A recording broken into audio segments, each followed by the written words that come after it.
दोस्तों रेलवे में बहुत बढ़िया पारा मेडिकल का वैकेंसी निकाला गया है। ये वैकेंसी उनके लिए है जो मेडिकल फील्ड से कोई ना कोई कोर्स किए हैं, वो लोग इस फॉर्म को भर सकते हैं।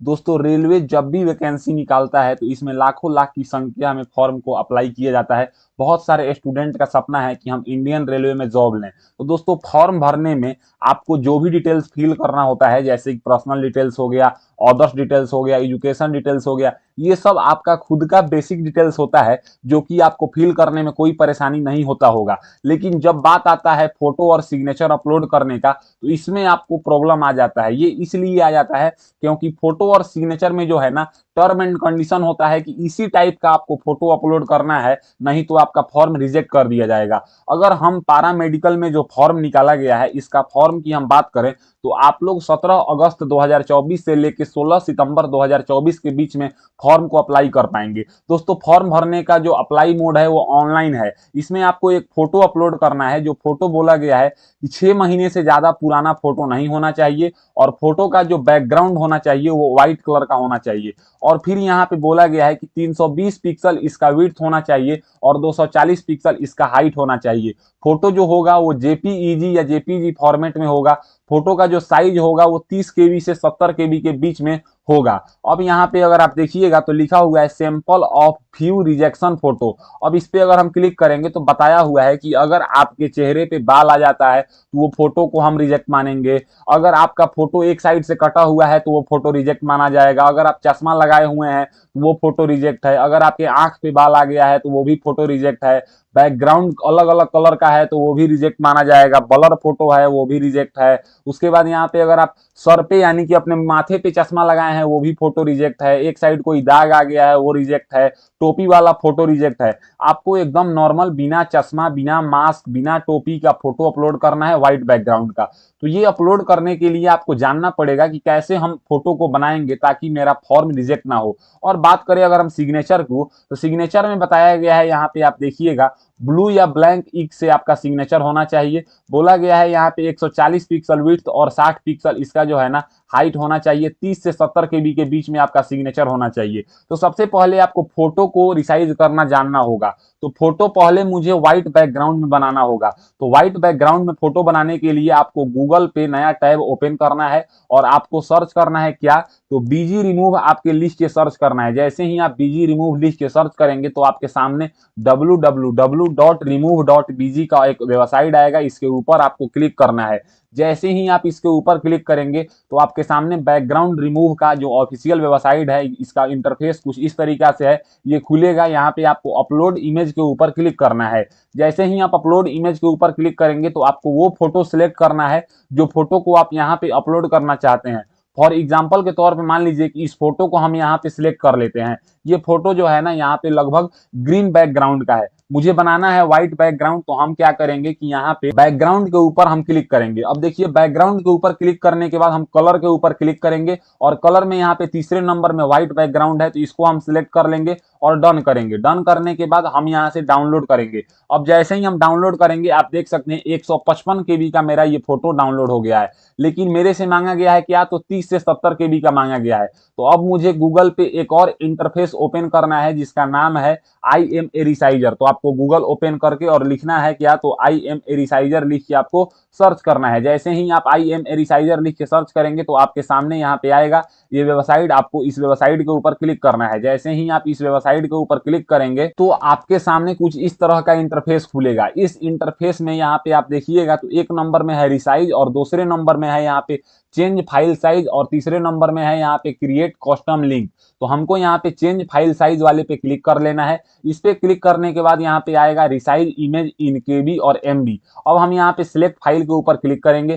क्लिक करने के बाद हम डाउनलोड में आते हैं। ये देखिए इसी फोटो को हम आज के डेट में यानी कि 20 अगस्त 2024 को पीएनजी फाइल में 156 केबी में हम व्हाइट बैकग्राउंड में बनाए हैं। हम इसको यहाँ से सिलेक्ट करेंगे। इसको सिलेक्ट करने के बाद फाइल साइज बोल रहा है। तो मेरा जो फाइल साइज है वो 30 से 70 केबी के बीच बोला गया है। तो हम यहाँ पे 65 केबी लिख लेते हैं और यहाँ पे यूनिट मेरा केबी रहेगा।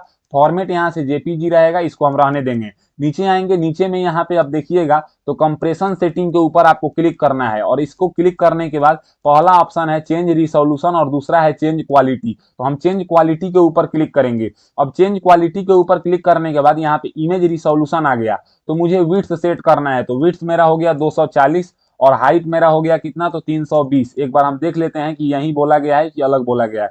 यहाँ पे आप देख लीजिए 320 हाइट और 240 विड्थ, तो यही हम यहाँ पे सेट कर लिए हैं 240 विड्थ और 320 हाइट। और यूनिट में यहाँ पे पीएक्स सेलेक्ट कर लेना है, इसका मतलब होता है पिक्सल। अब ऊपर में आपको आना है और यहाँ पे नेक्स्ट डाउनलोड के ऊपर आपको क्लिक करना है। जैसे ही आप नेक्स्ट डाउनलोड के ऊपर क्लिक करेंगे, आप देख सकते हैं ये 36.9 केबी का ये फोटो डाउनलोड हो चुका है। यानी कि मांगा गया है 30 से 70 केबी का, और 36 केबी 37 केबी का डाउनलोड हो गया, तो ये आसानी से अपलोड हो जाएगा। हम यहाँ पे आएंगे, यहाँ पे आने के बाद अब थोड़ा नीचे हम स्क्रॉल करके आएंगे। यहाँ पे हम पहले से फोटो अपलोड किए हैं, इसलिए यहाँ पे उस फोटो का नाम दिखा रहा है, तो इसी नाम के ऊपर अगर हम क्लिक करेंगे तो यहाँ पे फिर से फाइल सेलेक्ट करने को बोलेगा। हम डाउनलोड में आते हैं। इस फोटो को आप देख सकते हैं 20 अगस्त 2024 को हमने जेपीजी फाइल में 37 केबी में बनाया है। हम इसको यहाँ से सिलेक्ट करेंगे। इसको सिलेक्ट करने के बाद आप देख सकते हैं यही फोटो थोड़ी देर पहले ये ब्लू बैकग्राउंड का था, लेकिन अब आप देख सकते हैं ये फोटो व्हाइट बैकग्राउंड का हो गया है। अब हम मुझे अगर जूम करना है तो हम यहाँ से जूम कर लेंगे। एक बात ध्यान रहे, जूम करते टाइम पे आप ये चीज ध्यान देंगे कि यहाँ पे जो एक लकीर दिख रहा है डॉट डॉट का,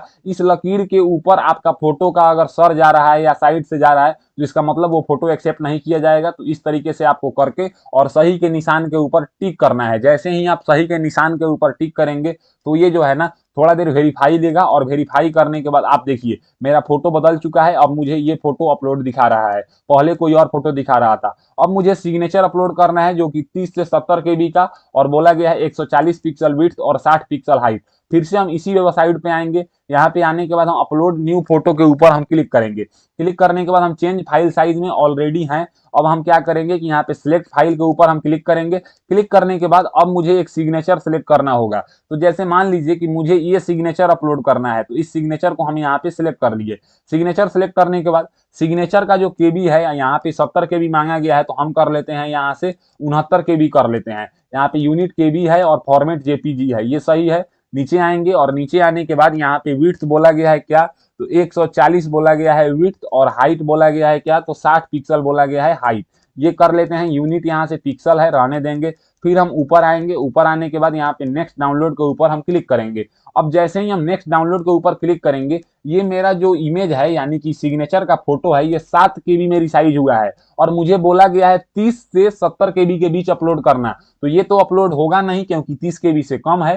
तो मुझे गूगल पे एक और नया वेबसाइट ओपन करना होगा, और उसके बाद यहाँ पे आपको क्या लिखना होगा, तो PI7 टूल आपको लिखना होगा। जैसे ही आप PI7 लिखेंगे तो आपके सामने यहाँ पे PI7.organization का एक वेबसाइट आएगा। आप इसके ऊपर क्लिक कीजिएगा। जैसे ही आप इसके ऊपर क्लिक करेंगे तो आपके सामने कुछ इस तरह का इंटरफेस खुलेगा। इस इंटरफेस में यहाँ पे दूसरे नंबर में आप देखिएगा तो इंक्रीज इमेज साइज इन केबी, इसके ऊपर आपको क्लिक करना है। इसके ऊपर क्लिक करने के बाद यहाँ पे सिलेक्ट इमेज का ऑप्शन है, तो इसको आप क्लिक कीजिएगा। क्लिक करने के बाद अभी जिस इमेज का आप जो है ना 140 पिक्सल विड्थ और 60 पिक्सल हाइट बनाए हैं, उसी इमेज को यहाँ पे आप सिलेक्ट कीजिएगा। और सिलेक्ट करने के बाद जैसे मुझे बनाना है कितने केबी का, तो 30 से 70 केबी का, तो हम यहाँ पे 50 केबी लिख के और इंक्रीज साइज के ऊपर हम क्लिक करेंगे। जैसे ही हम इंक्रीज साइज के ऊपर क्लिक करेंगे, थोड़ा देर यानी कि 4-5 सेकंड जो है ना ये प्रोसेसिंग इमेज लिखता है, ताकि जो है ना इमेज का केबी बढ़ाने में टाइम लगता है। ये देखिए केबी बढ़ गया। हम डाउनलोड के ऊपर क्लिक करेंगे, ये मेरा 50 केबी का जो है ना इमेज डाउनलोड हो गया है। अब हम RRB के वेबसाइट पे आएंगे। यहाँ पे आने के बाद हम जो पहले से सिग्नेचर अपलोड किए हैं तो उसका नाम दिखा रहा है, हम इसके ऊपर यहाँ पे क्लिक करेंगे। क्लिक करने के बाद अभी आप देख सकते हैं PI7 टूल से हमने जो है ना इसका केबी बढ़ाया है, 50 केबी किया है, लेकिन आप देखिएगा डायमेंशन 140x60 यानी कि 140 पिक्सल विड्थ और 60 पिक्सल हाइट लिखा हुआ है, और 50 केबी का हो भी गया है। और नीचे वाले को भी आप देखिएगा तो इसका भी 140x60 दिखा रहा है, लेकिन ये 7 केबी का ही है। लेकिन हमने केबी बढ़ाया है, फिर भी इसके डायमेंशन में कोई चेंज नहीं हुआ है, तो हम इसको यहाँ से सिलेक्ट करेंगे। इसको सिलेक्ट करने के बाद यहाँ पे आप देखिएगा तो सिग्नेचर का जो है ना एक सिलेक्टेड एरिया दिखाएगा। अगर आप आप जूम करना चाहें तो आप यहाँ से जूम कर सकते हैं। लेकिन एक बात ध्यान रहे, अगर आप जो है ना यहाँ पे जो लकीर दिख रहा है डैश डैश का जो चारों साइड, अगर इसके ऊपर नीचे दाएं बाएं अगर यहाँ से अगर सिग्नेचर कट रहा है तो इसका मतलब वो गलत सिग्नेचर है, वो आपको अपलोड नहीं करना है। तो इस तरीके की इसके बीच में सिग्नेचर को लाने के लिए आपको क्या करना होगा कि सिग्नेचर के दाहिने साइड थोड़ा जगह छोड़ना होगा, सिग्नेचर के बाएं साइड जगह छोड़ना होगा, सिग्नेचर के ऊपर थोड़ा जगह देना होगा, सिग्नेचर के नीचे थोड़ा जगह देना होगा। और फिर भी अगर ज्यादा एरिया सेलेक्ट करता है तो आप यहां से जूम करके और सही के निशान पे टिक कर दीजिएगा। जैसे ही आप सही के निशान पे टिक करेंगे तो यहाँ पे आप देखेंगे तो आपका सिग्नेचर भी सिलेक्ट हो जाएगा। तो इस तरीके से आज के इस वीडियो में आपने जाना कि आरआरबी की तरफ से पैरामेडिकल का बहुत बढ़िया वैकेंसी निकाला गया है। इस वैकेंसी में जो भी लोग पैरामेडिकल से या मेडिकल फील्ड से जुड़े कोर्स किए हैं उस फॉर्म को भरेंगे तो आप लोगों को फोटो और सिग्नेचर कैसे अपलोड करना है, किन गाइडलाइंस को ध्यान रख के अपलोड करना है, ये आपको पता चल गया। अगर मेरी दी हुई जानकारी आपको पसंद आता है तो मेरे वीडियो को लाइक कीजिए एंड ऐसे ही इंफॉर्मेटिव वीडियो के लिए मेरे चैनल को सब्सक्राइब कीजिए। आज के लिए बस इतना ही, मैं आपसे विदा लेना चाहूंगा। तब तक आप लोग देखते रहिए मेरा यूट्यूब चैनल फॉर्म फिलअप की नॉलेज। जय हिंद, जय भारत।